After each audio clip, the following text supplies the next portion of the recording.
Hello, good morning all of you. Sharma classes में आपका स्वागत है। आज हम मैथ्स का एक पेपर है आपका, रेलवे टेक्नीशियन थर्ड ग्रेड का, जो आपसे पूछा गया था आपका 10 मार्च 2026 सुबह 9 से 10 की शिफ्ट में। इसका मैथ्स का पेपर का सॉल्यूशन देखेंगे कि हम इस प्रकार के जो सवाल हैं उन्हें हम कितने आसानी से सॉल्व कर सकते हैं। तो आप तो पेपर दे के आए हैं, अब आप कंपैरिजन करें कि आपने जो सॉल्व किया और यहाँ जो तरीका देख रहे हैं उसमें कितना फर्क है।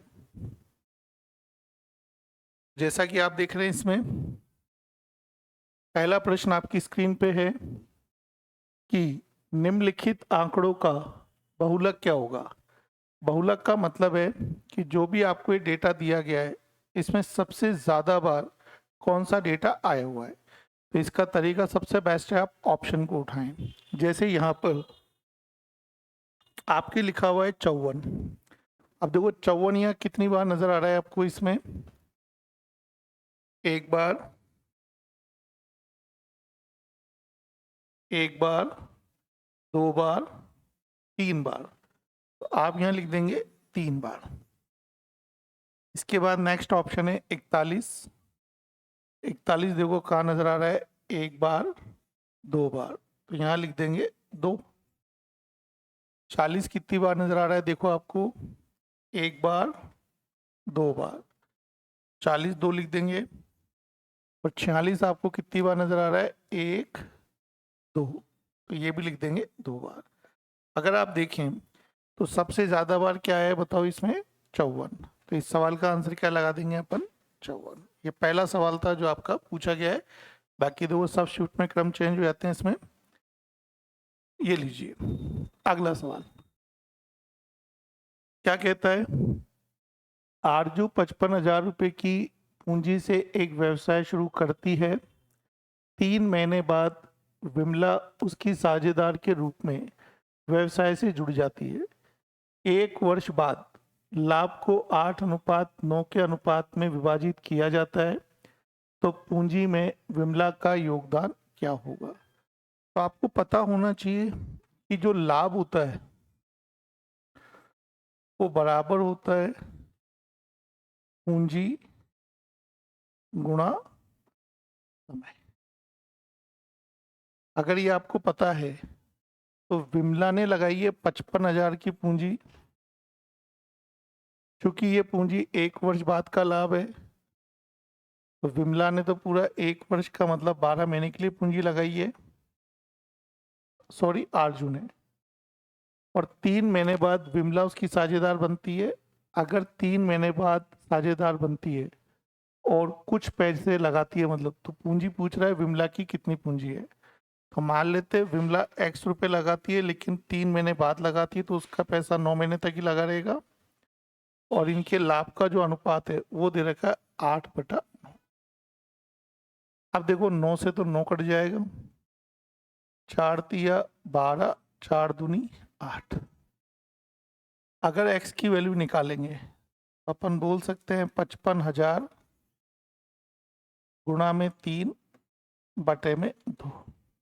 अब 2 से 1 जीरो तो कट सकती है, लेकिन 2 जीरो तो बचेगी। तो आप बताओ किस ऑप्शन में इकाई और दाई जीरो आ रहा है। तो वैसे तो आप कैलकुलेट कर सकते हैं, लेकिन अगर आपको ऑप्शन में 2 जीरो एक ही ऑप्शन में आ रहा है तो आप इस सवाल को बिना काट के भी उत्तर निकाल सकते हो, क्योंकि यहाँ जो है आपने थोड़ा टाइम बचा लिया। और अगर इसको आप कैंसिल आउट करते तो आपको थोड़ा टाइम और लग जाता। अगला सवाल देखते हैं नेक्स्ट। एक डीलर दो वस्तुएं एक्स और वाई 700 रुपये प्रति वस्तु की दर से खरीदता है और दोनों वस्तुओं पर समान मूल्य अंकित करता है। वह एक्स को 60% और 20% की दो क्रमिक छूट देकर बेचता है, फिर भी 630 का लाभ कमाता है। अब चूंकि 700 का 630 तो 90% है, डायरेक्ट निकल रहा है। तो लाभ अगर निकालेंगे तो 190% हो जाएगा एसपी। और उसी चीज को यदि वह 76% की एकल छूट पे बेचता है तो उसका लाभ प्रतिशत क्या होगा। तो कैसे कर सकते हैं इसको, देखो यहाँ पे ये बोल सकते हैं कि दोनों की एमआरपी सेम है। तो सेलिंग प्राइस अगर निकालेंगे इसका अपन, तो बोल सकते हैं एक्स जो है वो 2 डिस्काउंट दे रहा है। पहले वाला 60%, तो 60% का मतलब कितना हो जाएगा, 40/100, और दूसरा डिस्काउंट 20% है, 80/100। और चूंकि मैंने इसका परसेंटेज प्रॉफिट निकाला है 90%, तो ये हो जाएगा सेलिंग प्राइस 190।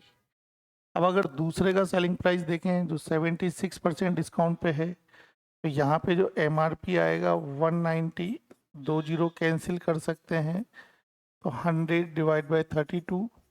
ये जो आपका MRP है इस पर डिस्काउंट 76%, तो 24 देंगे, /100। ये सेलिंग प्राइस आ गया सेकंड का। तो मुझे पता लग जाएगा कि 100 से जितना ज़्यादा है वही लाभ होगा। आप देख सकते हैं 100 तो कैंसिल है, 8 से काटेंगे 3 बार, 8 चौक 32, 19 30 57, 570 में 4 का भाग लगाएं, 4 एकम 4, 4 चौक 16, और एक बचेगा 4 दूनी 8। आपके पास सॉरी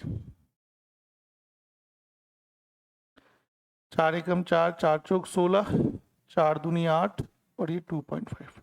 अब ये 100 से कितना ज़्यादा है ये देख लो, तो 100 से ज़्यादा है 42.5। उत्तर आ जाएगा इसका डी आंसर। इस तरीके से आप इसे सॉल्व कर सकते हैं बहुत आसानी से। अगला सवाल देखते हैं। 27 की घात 3 माइनस 22 की घात 3 का मान ज्ञात करो। अब चूंकि आप सभी जानते हैं कि a³ माइनस b³ का जो फार्मूला होता है उसमें a माइनस बी एक फैक्टर होता है, a² plus b² plus ab। अब a माइनस बी का यह मतलब हुआ 27 माइनस 22, मतलब इसका एक फैक्टर 5 भी होगा, और 5 अगर इसका फैक्टर है तो 5 का भाग जाएगा। ऐसा ऑप्शन देखो जिसमें 5 का भाग जाएगा, तो 5 का भाग तभी जाता है जब किसी संख्या का इकाई अंक 0 हो या 5 हो। तो इनमें तो 5 का भाग जाएगा नहीं, केवल एक ही ऑप्शन ऐसा है जिसमें 5 का भाग जाता है। तो आप देख सकते हैं इस सवाल को आपने बहुत ही जल्दी कर लिया है केवल फैक्टर देख के। अगला देखो, कितनी राशि 6% वार्षिक दर से 3 वर्षों का साधारण ब्याज 720 रुपये प्राप्त होता है। तो ध्यान से देखो, अगर हम यहाँ पे मूलधन 100 रुपये मान लेते हैं, एक साल का ब्याज 6% की दर से 6 रुपये होगा, तो 3 साल का ब्याज कितना हो जाएगा 18। और ये जो 18 रुपये ब्याज है ये बराबर दे रखा है 720 के, और मेरे से पूछ रहा है 100 बराबर कितना होगा, तो 18 से काटेंगे तो 1 बराबर हो जाएगा 40। 100 की वैल्यू निकालनी है तो 2 जीरो चिपका देते हैं, तो कितना हो जाएगा 4000। ये इस सवाल का आंसर है। आप देख सकते हैं साधारण ब्याज का इस सवाल हमने कितना इजीली सॉल्व कर दिया है। कोई फार्मूला लगाने की जरूरत नहीं है कि आप कोई मूलधन का फार्मूला लगाओ, उसकी जरूरत नहीं है। ये देखो, आयुषी और निधि की वर्तमान आयु का अंतर 26 है, और 5 वर्ष पहले उनकी आयु का योग 30 है। देखो अंतर तो वर्तमान हो चाहे पहले हो चाहे बाद में हो, सब में सेम होगा, लेकिन योग में फर्क आएगा। अगर 5 साल बाद योग निकालना है, हर व्यक्ति की आयु 5 साल जुड़ी जाएगी। तो मतलब जब आप ये अगर वर्तमान का अंतर देख रहे हैं, तो मैंने देखा आयुषी और निधि की वर्तमान आयु का अंतर 26 साल है, और 5 वर्ष पहले उनकी आयु का योग 30 है। अगर 5 वर्ष पहले उनकी आयु का योग 30 है, तो वर्तमान में योग कितना होगा, दोनों 5-5 साल जुड़ेंगे तो 40। आयुषी और निधि की वर्तमान आयु का योग हो जाएगा 40। अब आपको अगर ये सॉल्व करना है, तो इसमें इसके पास 26 ज़्यादा है, तो आप एक काम कर लो, निधि की आयु पूछ रहा है ये, तो यहाँ पे दोनों का अंतर का आधा कर लो, तो निधि की आयु 40 और 26 में 14 का अंतर है, और 2 का भाग लगाएंगे तो कितना आएगा 7 आएगा। और यही सवाल का क्या है आंसर है। ठीक है, बाकी घटा के निकालेंगे तो भी आंसर निकाल लेंगे, ऐसी कोई दिक्कत नहीं है। आगे देखेंगे, देखो नेक्स्ट सवाल इसके अंदर आप लोग, एक महाविद्यालय में कक्षा ए में 25 विद्यार्थी हैं और कक्षा बी में 30 विद्यार्थी हैं। कक्षा ए में विद्यार्थियों की संख्या पहले वर्ष में 20% और दूसरे वर्ष में 10% बढ़ जाती है। तो बताओ इसमें बढ़ जाती है विद्यार्थियों की बी में विद्यार्थियों की संख्या 2 वर्ष में कुल 20% बढ़ जाती है। तो 2 वर्ष बाद महाविद्यालय में विद्यार्थियों की कुल संख्या में प्रतिशत वृद्धि ज्ञात करो। तो वो क्या करेंगे अपन इसमें, ए में तो 25 विद्यार्थी है, अगर इसमें वृद्धि होती है 20%, 120, और 10% की वृद्धि है तो 110। 2 जीरो तो अपन काट सकते हैं, 25 चौक 100, 4 तिया 12, तो 11 तिया हो गया 33। और बी में वृद्धि 20% की हुई है 2 साल में। अगर 30 के अंदर 20% की वृद्धि कर लेते हैं अपन, 120 बटे में 100, तो 2 जीरो कटेगी तो ये हो जाएगा 12 तिया 36। अब देखो टोटल वृद्धि कैसे निकालेंगे, 25 और 30 तो हो गया, 55 तो पहले था, और अब कितना हो जाएगा 69, 33 और 36। वृद्धि अगर देखें तो इसमें 14 की वृद्धि है। अगर ये 14 की वृद्धि 55 पे निकाले तो परसेंटेज में कैसे निकाल लेंगे, बटे में 55 गुणा में 100। 5 से काटेंगे 20, 5 से काटेंगे 11, 14 दूना 28, 280 बटा 11। भाग लगा लेंगे तो ये हो जाएगा 11 दूने 22, 6, 11 पंजे 55, 25 पॉइंट आएगा। अब पॉइंट के बाद देख लो अगला अंक कौन सा आने वाला है, उसको देख के उत्तर लगा सकते हैं अपन। तो 11 पंजे 55, बचेगा आपके पास 5, तो 4 बार कटेगा ये, तो पॉइंट जिसमें 4 का आएगा वही आंसर आप इसमें टिक कर देंगे। बाकी तो आप पूरा भी याद कर सकते हो, लेकिन ऑप्शन में देख के पता लगा कि मुझे इतनी ज़रूरत नहीं है। अगला देखेंगे, किसी डेटा का माध्य 20 है और माध्यिका 30 है, तो अनुभाविक संबंध का उपयोग करके डेटा का बहुलक ज्ञात करो। देखो अगर आपको फार्मूला याद है कि बहुलक बराबर होता है 3 गुणा माध्यिका 2 गुणा माध्य, तो माध्यिका 30 है तो 3 गुणा 30 हो जाएगा, और माध्यिका माध्य 2 है तो 2 गुणा 20।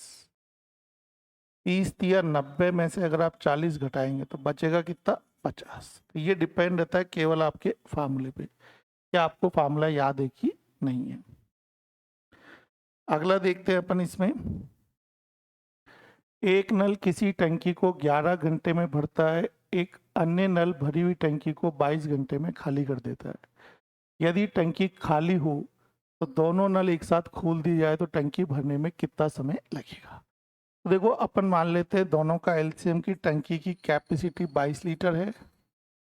अगर एक नल 11 घंटे में टंकी भरता है और दूसरा 22 घंटे में खाली करता है, तो ये 1 घंटे में 2 लीटर पानी भर सकता है, दूसरा 1 लीटर खाली कर सकता है।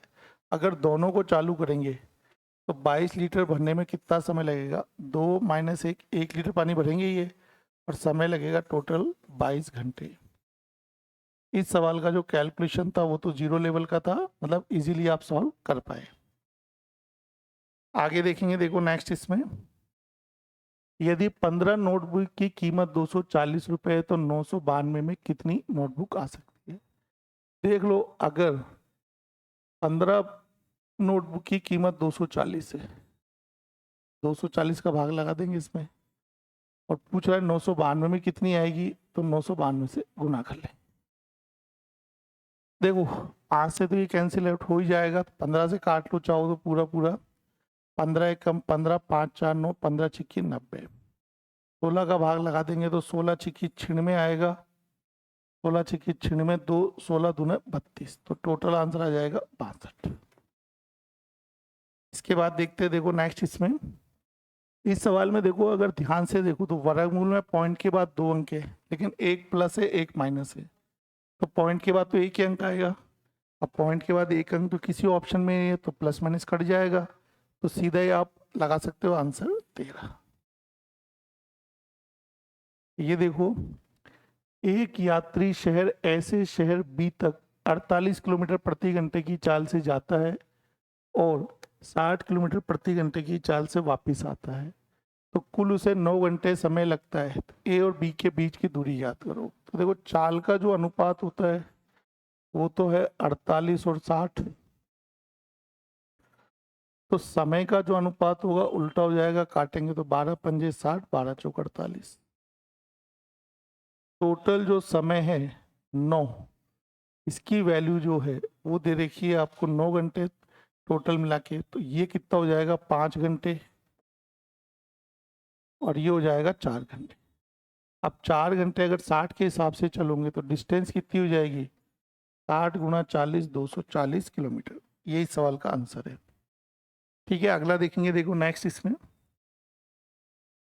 जूही और सुरभि की वर्तमान आयु का अंतर 24 है, 5 वर्ष पहले 66 है। सेम सवाल रिपीट हो गया एक ही पेपर में 2 बार। जूही और सुरभि का अंतर 24 है, 5 वर्ष पहले है, तो वर्तमान में जोड़ेंगे तो ये हो जाएगा 10 जोड़ के 76। वही सुरभि का भी पूछ रहा है, दोनों का अंतर निकाल लेंगे तो 76, 24 में अंतर 4 में से गया 2 और 7 में से गया 5, और इसका आधा कर लेंगे तो 52 का आधा हो जाएगा 26। रिपीट सवाल आप देख सकते हो कितना जल्दी सॉल्व होता है। 20,000 रुपये की धनराशि पर 12% वार्षिक ब्याज की दर त्रैमासिक अगर यूज करें तो 6 महीने का मिश्रधन क्या होगा। तो 3-3 महीने को अगर 6 महीने में डिवाइड करोगे 2 बार, और दर होती है 1/4, तो इसका 1/4 करेंगे तो 3%, और 3% को अगर 2 बार अगर ब्याज लेंगे 3-3 महीने के हिसाब से, तो मिश्रधन 103/100 गुणा 103/100, 4 जीरो तो कटी जाएगी, केवल इकाई अंक देखो अलग अलग है। अगर इकाई अंक से आंसर निकालेंगे तो 3 3 9, 9 दूनी 18। आपने देख लो भाई लास्ट में इकाई अंक 8 किस ऑप्शन में आ रहा है, ये रहा, ये आंसर आ गया। अर्थात सवाल के अंदर हमें जरूरत नहीं है कि हम सवाल को पूरा करें। अगर आप इकाई अंक निकालना भी जानते होंगे तो आप इस तरीके से सवाल निकाल सकते हो। ये देखो रिपीट हो गया। 8 पेन की कीमत 136 है, 136 रुपए में 8 पेन आते हैं, तो 12 पेन की कीमत कितनी होगी, गुणा 12।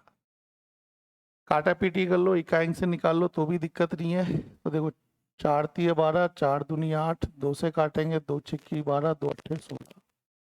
अब इसको काटेंगे तो 3 8 24 का 4 आएगा इकाई अंक, जो आपके सी में। ठीक है, क्लियर। तो कोई ज्यादा टफ है नहीं, इकाई अंक से भी आप दोबारा इजीली निकाल पा रहे हो। कहता है एक पाइप टंकी को 12 घंटे में भर सकता है, बी उसे 15 घंटे में, सी उसे 20 घंटे में खाली करता है। ए और बी को पहले हमने 5 घंटे एक साथ खोला है और फिर सी को खोला है, तो बताओ टंकी पूरा भरने में कितना समय लेगी। कॉमन सेंस की बात है, एलसीएम निकाल लेते हैं। 60 लीटर कैपेसिटी है। देखो ए टंकी को भर रही है 12 घंटे में, बी 15 घंटे में और सी 20 घंटे में खाली कर रही है। माइनस लिखेंगे, 12 घंटे में 60 लीटर, तो 5 लीटर पानी 1 घंटे में, ये 4 लीटर और ये 3 लीटर कम करेगा। लेकिन शुरू के 5 घंटे अपन ने सिर्फ ए और बी को चला है। 1 घंटे में 5 और 4 9 लीटर पानी भरेगा, तो 5 घंटे में पानी कितना भरेगा, 9 पंजे 45 लीटर।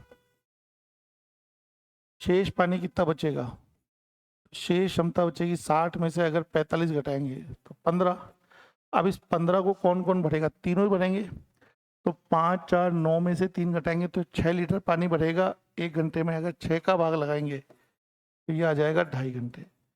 अब चूंकि 5 घंटे तो पहले और 2.5 घंटे बाद में, तो पूरी टंकी को भरने में कितना समय लगेगा, 7.5 घंटे। अगला देखेंगे, किसी संख्या को 2 3 11 13 में से प्रत्येक में से जोड़ने पर परिणामी संख्या समानुपात बन जाए। इसका सबसे बढ़िया तरीका, प्रत्येक में तो एक्स आप जोड़ ही लेते हो, ये तो कोई आपको दिक्कत ही नहीं है।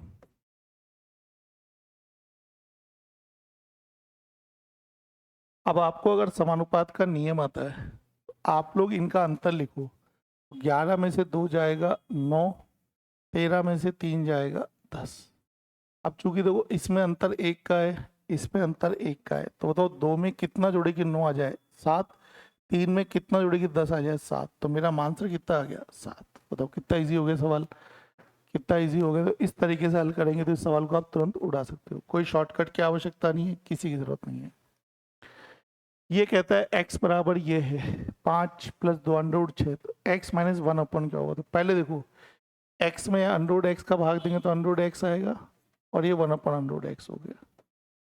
इधर √x की वैल्यू निकालेंगे तो 5 के ऐसे 2 भाग कर लो जिन्हें जोड़ने पे 5, गुणा करने पे 3 आता हो, तो √3 + √2। अब चूंकि ये इसका कॉन्जुगेटिव है, ये वैल्यू प्लस में आएगी इसका कॉन्जुगेटिव क्या हो जाएगा, माइनस में हो जाएगा। ये तो कट जाएगा, अंडर रूट 2 हो जाएगा 2 अंडर रूट 2। यही सवाल का सही आंसर है। इससे आसान नहीं कर पाओगे आप इसको। ये देखिए कैलकुलेशन का सवाल है। इधर आप 6 मानो, 2/6, ये हो जाएगा 7/6। इधर इसको आप 3/10 लिखोगे, तो इसको 4/10 लिख दो।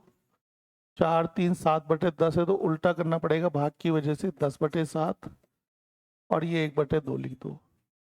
इधर चाहो तो इन दोनों में 6 बना लूंगे तो ये हो जाएगा 3 से गुणा करूंगे, 3/6 माइनस 1/6। ये काटा पीटी कर लो, ये 0 कट गया, 2 पंजे 10। ऊपर तो आ गया 5/6, ये 3/6 और ये 1/6 माइनस का। इसका मतलब ये हो गया 5 और 3 8 में से 1 गया, 7/6 आएगा और यही सवाल का आंसर है। तो ये कैलकुलेशन है, जितना बेस्ट आपको करना आता है उतना बढ़िया आप इस सवाल को निकाल पाएंगे।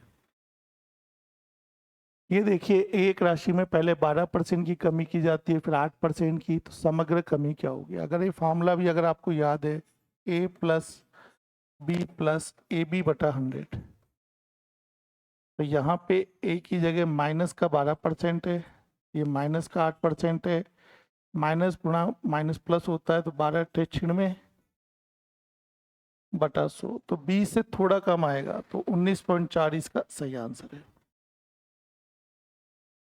अगला देखते, देखो 21 सेंटीमीटर त्रिज्या वाले अर्धवृत्त का परिमाप क्या होगा। अर्धवृत्त का अगर परिमाप निकालेंगे, आर का तो डबल 2r कर लेना, और ये 2πr होगा। आर की वैल्यू अपने पास 21 है और पाई की वैल्यू 22/7 है। 21 का डबल ये तो हो गया 42, और यहां से यहां तक 7 या 21, 2 गुणा हो गया 66। 2 छिक्की 12 में 2 जोड़ो तो देखो गुणा करके जोड़ लेंगे तो आंसर बन जाएगा। 7 या 21 थी, 66 हो गया, 22 थी और ये गुणा, तो ये देखो 42 प्लस करेंगे तो ये हो जाएगा 6 दूनी 12, 6 दूनी 12, 1 13, 132। तो जोड़ के देख लो भाई, 2 2 4 4 3 7, 174। यही सवाल का आंसर है। इकाई से भी कर सकते थे आप डायरेक्ट, कोई दिक्कत नहीं है। ये सवाल देखो, किसी खोखला बेलनाकार पाइप की बाहरी त्रिज्या 7 है और आंतरिक त्रिज्या 6 है। खोखला बेलनाकार पाइप बना लेते हैं एक अपन। इसकी बाहरी त्रिज्या 7 है और आंतरिक त्रिज्या 6 है। ऊंचाई इसकी दे रखी है 20। ये कह रहा है संपूर्ण पृष्ठीय क्षेत्रफल क्या होगा। तो देखो, अंदर बाहर से अगर निकालेंगे क्षेत्रफल तो ये होता है 2πRH। तो बाहर का भी लेंगे अंदर का भी लेंगे तो कैपिटल और स्मॉल आर ले लेते हैं h, और ऊपर नीचे का भी लेंगे डबल हो जाएगा ये, तो ये πr² है। डिफरेंट के अंदर 2 ले लेंगे, बड़े कैपिटल की त्रिज्या माइनस छोटी त्रिज्या। अब देखो यहाँ पर 2π तो कॉमन वैसे आ रहा है, पाई का मान 22/7 रख दें। अब यहाँ पर h की वैल्यू जो मेरे पास है वो है 20, और दोनों आर को जोड़ना पड़ेगा, 6 7 13, और यहाँ पे 7 का स्क्वायर माइनस 6 का स्क्वायर, ये 44/7 है। 7 6 13 इंटू 20 हो गया, और ये 49 में से 36 जाएगा, ये बचेगा 13। अब 13 कॉमन निकाल लो तो बचेगा कितना, 20 + 1 21। 7 से 21 कटेगा 3 बार, 3 3 9, 9 चौक 36। इकाई अंक 6 किस में आ रहा है, ये रहा।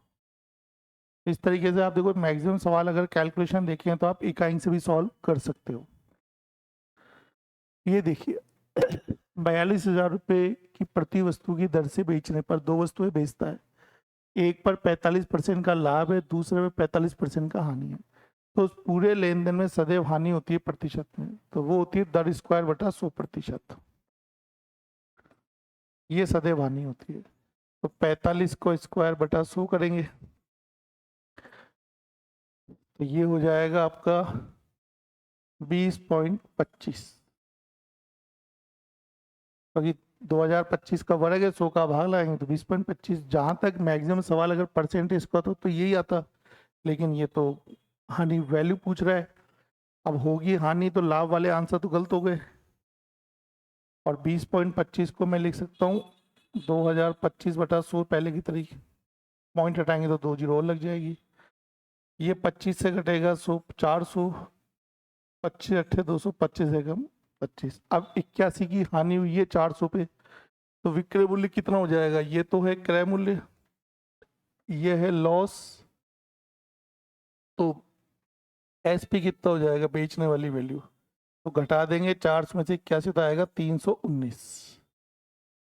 अब ये जो 319 वैल्यू है वो बेच रहा है 42,000 की एक वस्तु, दो वस्तु कितने बेचेगा? 84,000 में। तो 84,000 जो है वो तो बटा 319 के है, और गुणा किससे करना पड़ेगा? हानि निकाल रहा है 81। अब कैलकुलेशन में तो बात काफ़ी टाइम लगेगा आपको, थोड़ा सा आप देखो, ये इसका चौगुना है। अगर इधर 1 घटा लें, इधर 4 घटा लो, और इसको अब 4 से काटें 5 से, तो ये 16 बार, ये 5 से कटेगा 63, 21 चौक 84, 21 थी 63, तो ये हो जाएगा 16 चौकू 64,000 में 3 का भाग लगाएं तो 3 दूनी 6, 3 एकम 3, 10 3 तिया 9, जो भी आंसर आएगा लॉस में वो 213 के आसपास आएगा, और 213 केवल डी ऑप्शन में। और अगर इसको पूरा काटेंगे तो आपको टाइम लगेगा। तो भाग देने का भी अगर आपको सही टेक्निक आता है तो आप इस तरीके से सवाल निकाल सकते हैं। किसी समबाहु का बाहरी कोण 40 डिग्री है, तो देखो किसी भी बहुभुज के बाहरी कोणों का योग जो होता है वो होता है 360 डिग्री। अगर एक कोण की वैल्यू पता है 40, तो भुजा कितनी हो जाएगी? 9। और विकर्ण का जो सूत्र होता है वो जितनी भुजा दी गई है n, उसमें n n-3/2 का फार्मूला होता है, जिसमें n आपके भुजा है। तो 9 में से 3 जाएगा 6/2, 9 6 54 का आधा होता है 27। तो टोटल विकर्ण कितने हो गए? 27। तो ये भी अगर आपको फार्मूले याद है तो आप जल्दी निकाल लेंगे इस सवाल को। ये देखिए साइन थीटा कोस थीटा का, इसके अंदर आप क्या करें, एक तो कोट थीटा की वैल्यू आधार बटा लंब होती है, आधार की वैल्यू 1 है तो लंब √3, और ये आ जाएगा 2 पाइथागोरस से। यहाँ थोड़ा दिमाग लगाओ, 2 माइनस साइन थीटा, तो साइन थीटा को लिख सकता हूँ मैं 1 माइनस कोस स्क्वायर थीटा, और ये 1 प्लस कोस स्क्वायर थीटा है, plus cosec square theta plus sine square theta. अब देखो माइनस से करेंगे तो ये बचेगा ऊपर 1 plus cos square theta plus 1 plus cos square theta, ये तो कट के एक हो ही गया। और यहाँ पे कोसेक थीटा का मान होगा कर्ण बटा लंब, तो 2/√3 का स्क्वायर होगा 4/3, और सेक का होता है कर्ण बटा आधार 4/1। इनको जोड़ेंगे 3 चौक 12, 3 15, 4 19/3। यही इस सवाल का आंसर है। तो आप देख सकते हैं हमने सवाल को कितना इजी तरीके से निकाल लिया है। पेपर आपने सॉल्यूशन करते देखा। अगर आप इस तरीके से मैथ्स के पेपर के सॉल्यूशन करेंगे, कहीं ना कहीं आपको फायदा होगा।